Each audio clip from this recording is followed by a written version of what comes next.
Season 11 is almost here. Let's take a quick look at everything we know about so far and an extended look at the new push map Runasapi and the rework for Colosseo.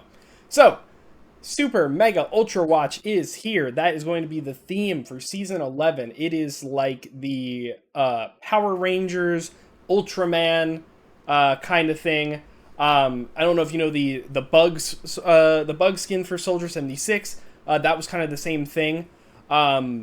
And yeah, that's gonna be the theme here. It's gonna have like that the robot-esque feel for the main characters, but then also it's gonna have like the weird I don't want to say like kaiju, but just like weird monster type characters for the bad guys. I really like this theme. I think it's really cool. I'm not going to go into everything here, but you do see that Ash is going to be receiving the mythic skin. This time she is the Calamity Empress. So that is really fun. Actually, let's just go ahead. That's the first thing that they talk about. This is Ash, and in fact, that is also Bob. It is actually kind of crazy to me that Ash is getting a mythic skin so early. Not so early, but like, it's a lot of work to make a mythic skin for Ash because you have to make skins for Ash and Bob, and you have to change both of them. So I think that's really impressive that they decided to go with it. As you can see here, I don't know if you can tell, but Bob's got like a big like stomach on, or like a mouth on his stomach. I think this skin is cool. It's like its own original idea. Obviously, it's based off of other things, but it's like an original idea. Just kind of cool. I especially like Bob. I think Bob's design is really cool.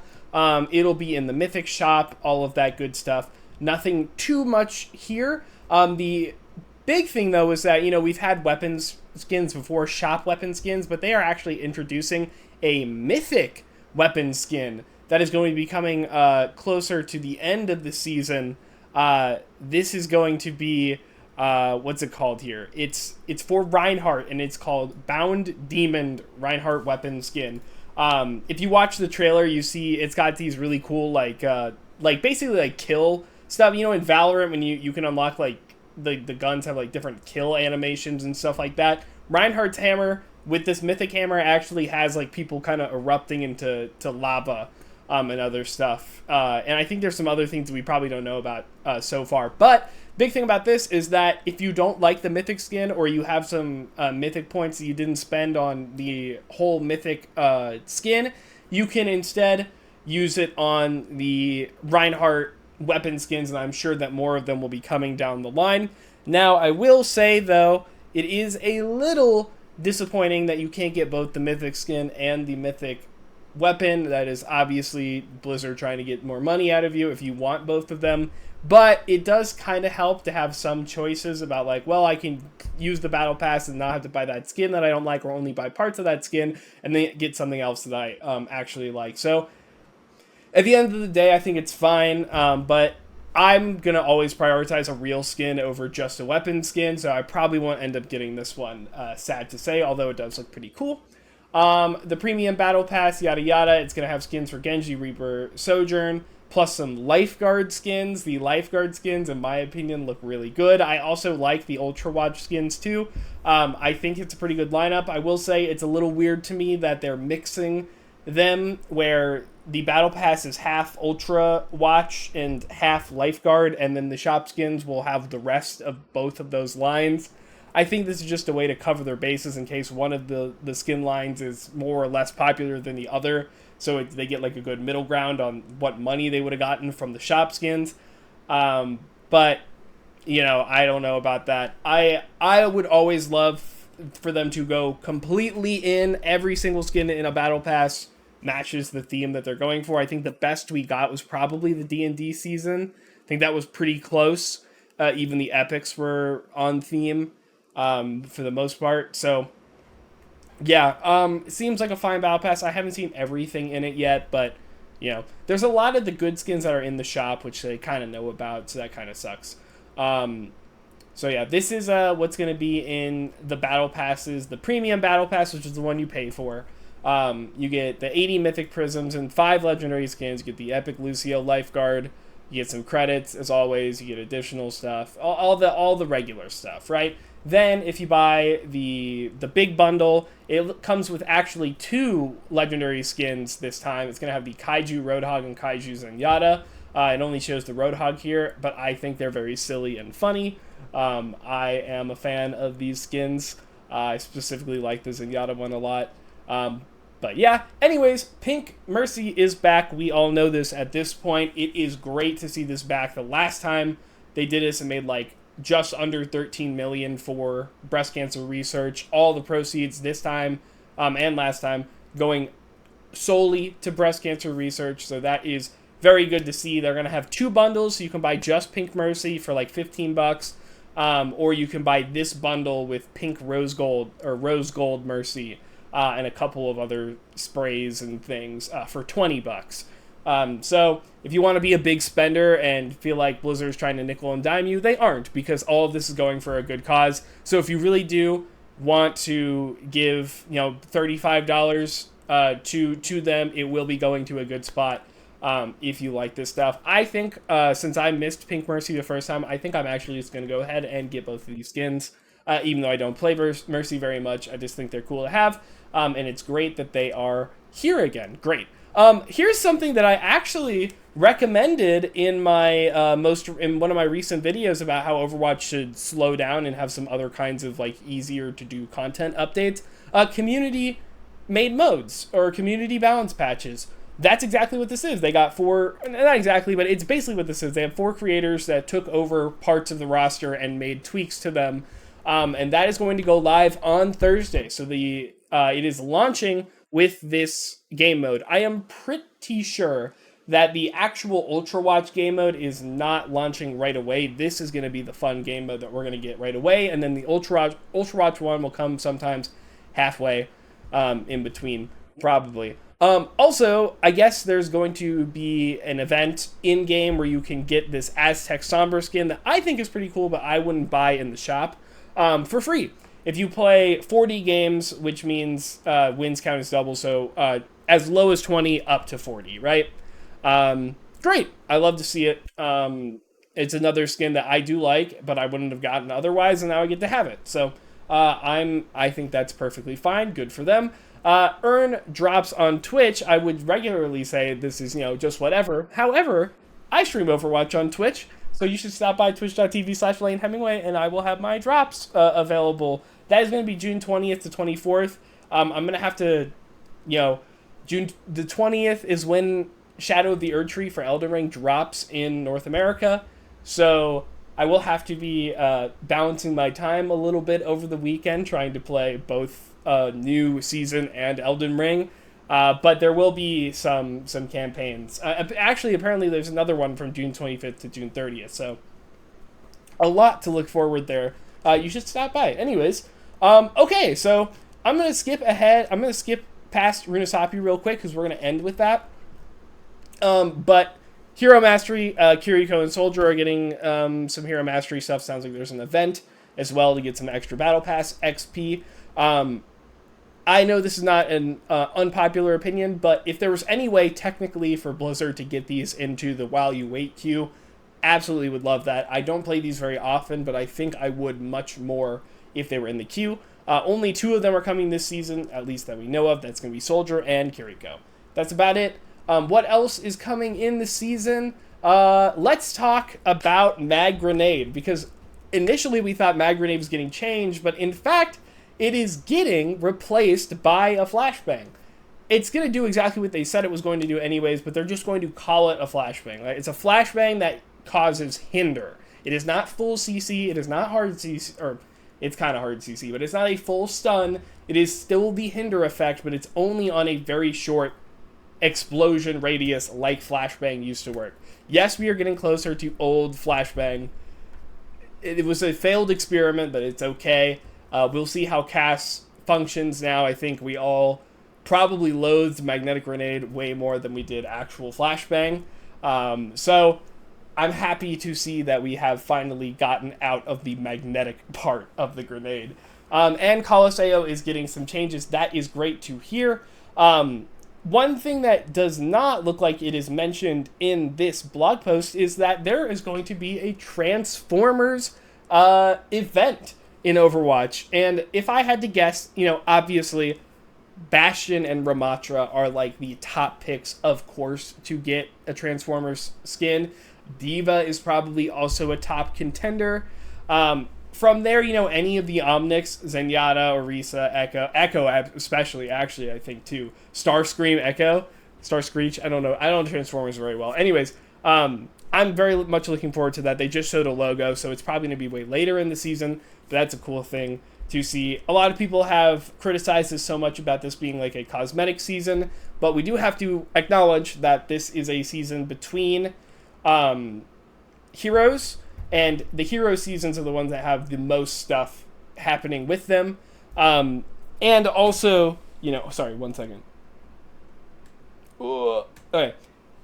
And also, next season is preparing to be a much larger season with a new game mode, with a new hero, with potentially new map reworks as well. Kind of like how the Ilyari season was a very big drop.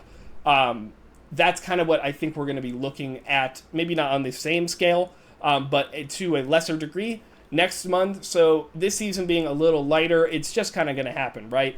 We still get a whole new map and a whole new map rework, and I think that's already great. And a couple of fun new modes, like always. We'll just have to wait and see what the balance patch looks like. So that is most of the stuff. Let's go ahead and talk about the interesting things, right? The most interesting things, at least to me. By the way, this is Frogger's video, not Frogger. This is on his channel. Some of the content creators got access to a video file with a bunch of, like, a video file of the build that we will be getting. So these aren't really out yet. Frogger was just showing us part of it. So I'm just going to look through his footage because we don't really have any good footage or pictures from Blizzard quite yet. But let's go ahead. We will start with Runesapi. Right off the bat, look how gorgeous this map is. Not just the colors and the sky and the vistas, but like, look at this giant, like, water mill. This is so cool. This is such an interesting idea. It's like a big futuristic mill, and you get to go through the hole in here. There's a mega here, which leads me to believe just the way that this is made, and we'll see later on.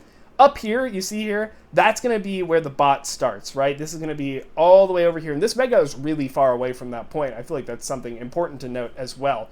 The other things we know, and we'll talk about it later, inside here is some kind of bounce pad, so there's probably a top level up here. But this is the main center point. In fact, let's see. So it starts moving here, right? The main first fight is going to break out over here, and I'm interested kind of to see. Oh, we're going to take a detour, but I'm interested to see while this kind of goes, how we're going to take that. Are there any off angles that are really good? Are there any high grounds that are really good, or is it just going to be like a head-to-head clash? We can actually see right here. You see this door right here, that looks into the point, onto the bot. You see the first barricade right here. That's probably going to be a good spot, as good like off-angle control. Looks like they're going to run us through the back side of the map first. So this is, actually, let me make sure that I didn't miss. I think maybe right here is actually, we can go all the way back and see. Yeah, do you see this right here? This is the first checkpoint, right? So it starts here, and it doesn't seem like it goes very far to get to the first checkpoint. So if we go already here, this is going to give us point 2, the second half of the point, right? So overlooking the second half of the point, we already see, one, this high ground up here for the defenders. So it's going to be hard to push in. But also the attackers get some really nice, good cover here and some good angles onto the full lane. So to me, that says that it's going to be much less focused on covering or playing this corner and much more focused about taking this high ground and taking maybe this, fighting for this space here rather than this space, because you're going to get spammed out a lot harder if there is the right, like an Ilyari or an Ashe positioned here. So I think that's going to be really interesting. A lot of times that's kind of how a lot of these push maps work, is that there's a big high ground that you have to attack into. But it looks, at least from here, it looks maybe a little more accessible to contest them, although it kind of remains to be seen. Actually, let's see, is there any way up here? It doesn't look like it. There's a mini down here. Really interesting spot for a mini, just like right out in the open. There's some kind of side path here. Yeah, okay, so there is going to be a way to get up there and contest this high ground, right? You kind of go probably from down here under, and then you'll go all the way around. And attack or defenders can come from this way too. So we'll let this play. This is going to be the side. Here's another mega for everybody, just to be aware of, all the way over here on the backside. So this is a mega that you can use for all the way back here if you're pushed all the way to spawn, or you can use it for the second point. Now, this is the spawn, and I just want to really quickly go through the spawn. This is such a cool location. It's like inside of the mountain, and it's like this like waterfall with the glass. Oh, I think that's so cool. Cool idea. Really cool. Another mega on this side, again, right outside of the spawn, really close to spawn, these megas are kind of interesting there. I think they want this to be really defendable. You see a lot of cover from all sides. You can take plenty of angles as the defenders here. It looks like we're not going to go into this little room and see it, but I would assume there's another weird angle you can take here. For the attackers, the thing that we should note here, two big pieces of cover for them to play and safely get there because of these doors that they can come out of. It looks like maybe some cover here on this door as well. And also, this high ground here can be used for both attackers and defenders depending on where the cart is. This is probably a very powerful position that gives the attackers some control over this big defensive wall that they have. They have the best high ground, which is really important. I would assume that if this turns out to be as vital as I think it is, that you are going to need to have somebody who can get up there, like an Ashe or a Pharah or an Illari, to contest that space and to rain hell down on this team. So maybe some of the comps that we run are going to have some weird fusions like Ashe in a brawl, or maybe even maybe this will end up being a spam map. Who knows? I doubt it. It's push, brawl, and Lucio are typically much better on these kind of maps. But that's something to think about. It could also just be a perch for other flying characters like Echo, although there's not a lot of vertical cover here, so Echo may not be the best option. Going down this part of the streets phase, we have some interesting areas. It looks like you can hop up here on this little ledge. Already there's one angle here on a high ground, one angle here also on a high ground, so that's going to be really hard. You have an angle here for the attackers, but I feel like a defender could easily set up on that and make a third pincer, especially with a good mid-fight rotation. There's some higher staircases over here for later in the point, maybe longer range Ashe and everything. Maybe a cast can sit over here. So kind of interesting as well. Another kind of weird placed billboard, just some more cover while you're playing the bot. And then we can see more of like the defender's side. Again, here's that mini. It doesn't really go anywhere, does it? Just really awkward having to come get this mini because you have to go put yourself out in the open. Not really sure what's the point of that one here. But you can see like just how hard it's going to be to try and contest this angle while you're coming from the bot directly. You have a little bit of the stand here to try and keep yourself, but like stepping on cart is going to be really hard here. You do not want to take this fight on cart, I'm pretty sure. Another really awkward mini over here, just kind of, it's like these minis are really risky to get. Yeah, this one's just kind of hiding out on the right here. You have to go put yourself out in the open to go get it. I'm not exactly sure what's the point of these. There you go. There's that bounce pad. Frogger's got his cursor over it. There's a bounce pad in here, so it leads me to believe that, yeah, there's going to be some kind of contest on these areas, and they don't want you to just enter through the top here. They want you to be able to get there from some other way, so they've got that bounce pad in there. Some other weird flanking routes here that we don't really get to see. He skipped forward a little bit. This is the center part of the point, so I'm going to go ahead and assume that this is what we're going to be fighting this control over. It's elevated barely. It's got some nice cover on multiple sides. So yeah, I would assume that this is probably where the majority of the beginning of fights is going to pan out. Now, he's going to start going much faster. But, you know, they are mirrored. It's push. So we've kind of looked at most of it. I'm going to, you know, just go through. just admire some of the sights. I mean, look at this walk up. This looks insane. I mean, bravo. This looks insane. Great job, art team. Very good job. I'm very impressed. A different view on the other side spawn. So yeah, anyways, that's Runesapi. I'm really excited for this map. I want to see how it plays. Another new push map is great. I think we really needed it. Okay, Colosseo. Colosseo has been reworked. You will notice instantly. Let's talk about the elephant that's no longer in the room. The glass is gone.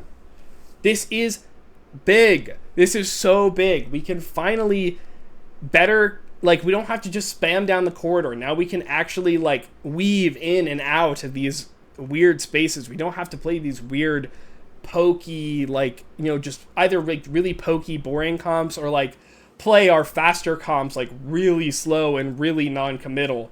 Now we can actually get in and do stuff. And this space over here, like this space that the camera is currently occupying, I feel like is kind of worthless and just a weird spot to be in. Now it actually feels like this is space you want to contest, because you don't want, you know, you don't want, let's say you're on the right side here, you don't want the left team walking up and taking this angle and pushing you back further away, right? So that they can better set up, right? You want to be fighting for this space as well. Less so fighting for that awkward, weird space on the other side over here. So very good change here, right? This is that space I was talking about. This is that awkward, weird space that just have really bad angles and really no escape options. I always hated that. So very glad to see that here. Frogger's just going to be like going through the map. I'm waiting for him to show the maybe he doesn't show the side-by-sides. No, he does. Hold on. Never mind. So, sneak preview. Let's talk about over here real quick, because this mini now has a door out to this little space up here that nobody ever uses. This space is like exclusively for a Genji to escape, right? Like basically. And you can come out this side, and there's, I'm pretty sure, a staircase up to it too. So this flank angle is now real, right? There is now somewhere up here where you can be a really big pest and be pretty safe with your sight lines that you can see right down the middle here. So that's really interesting. It's better for the defenders, but there's a very big change. One, before we get into that, I don't know if you're still going to be able to contest the bot from on top of the bridge. I'm going to go ahead and assume that you can. Because it doesn't look like the bridge has been changed. But the big change over here is that this has all been added, right? There used to be a cutoff right here, right? So where you would just be boofed off the side and you have this really narrow, weird fight to have right here for the bot. Now you have all this space to work with and a mega. So you could probably bunker over here pretty effectively and play a much rangier comp. So I wonder, maybe you can't contest from the bridge and this is your other idea of a way to contest. But this is just other space. You have really good sight lines from here, right? You get to see down 2 different corridors and you get to see on top of the bridge, and you have a mega. Like, I feel like this is going to be really big space. And people are going to, or like, you're going to be much more inclined to fight over here rather than just holding the mega necessarily, right? So I have a feeling that they wanted to make this spot more viable so that you can't just hold this. And since there's better ways to get to this area from both down here and over here, and more ways to contest the bridge effectively, that should hopefully alleviate the problem of people just staying on top of the bridge and you having to force yourself into them. We'll have to see how that works, but I hope that that's kind of what it is. Here's a better, bigger view of this. Very excited for these changes, but I am a little skeptical about how well they're going to work. The big obelisk in the middle, kind of weird as well. But yeah, this is I think this is definitely, obviously the glass is the best change, but this is the best change that I didn't know I needed, right? I didn't realize that I wanted this until now that we have this. I think this is going to be really, really crucial. Now, I am a little concerned about all the walls around here because these flank routes, this one and this one, do not really directly contest all the space here. So you could hug these walls really hard and like deny really any angles. So we'll kind of have to see how it plays, but very interesting. Let me see. And the last major change here is that, this is what it looks like on live right now with this fountain. But this is what it's going to look like going forward. So the real changes here are, I don't know why they got rid of the fountain. It doesn't really make any sense. But this piece of cover, just to have some kind of way to not just play out in the open only, and some extra cover getting in, definitely good. And then this staircase here, so that you can duck into this room without having to go all the way back around, right? Oh, and they actually, I think they widened this so that you can go around this way too. More options getting out of spawn, and also being more aggressive trying to play a fight here, right? So you don't just like go things, oh, I have to touch, right? I'm the one who has to touch and do it. Okay, we're kind of stabilizing. Let me get on a flank, right? Let's say I'm Tracer. Well, Tracer will probably blink over this. Let me get on a flank. Let's say I'm Sojourn, and I don't want to use my slide. Well, instead of having to walk all the way back here and to get up there and waste something, I can just walk up here. Nice quality of life, I think, is really going to help the defenders here. Because this is, I would say, like the hardest spot for defenders to win on, I think, on a push map. Maybe that's not true, but it definitely feels harder once they really set up, the attackers do. So, yeah, that is the whole map rework, and that's the whole rundown. That was kind of the thing I was most excited for this season. So I wanted to show you guys that and see just like very basic initial rundown. Obviously, I can't explore the maps right now, and there might be some more changes that they really haven't shown us. So we'll just have to see in the next couple of days. But with that, thank you guys so much for watching. If you wouldn't mind giving me a like, comment, subscribe if you like this stuff, I really do appreciate that. If you want to get in on these this live, this was filmed, I wasn't streaming today, but I always talk about this stuff live. And if you want those Twitch drops, again, twitch.tv/Lane Hemingway. And of course, if you have any hot takes or rework ideas or anything like that, you should join my Discord. It's down in the description with the rest of my socials, all linked to there. Thank you so much for watching. Have a good day.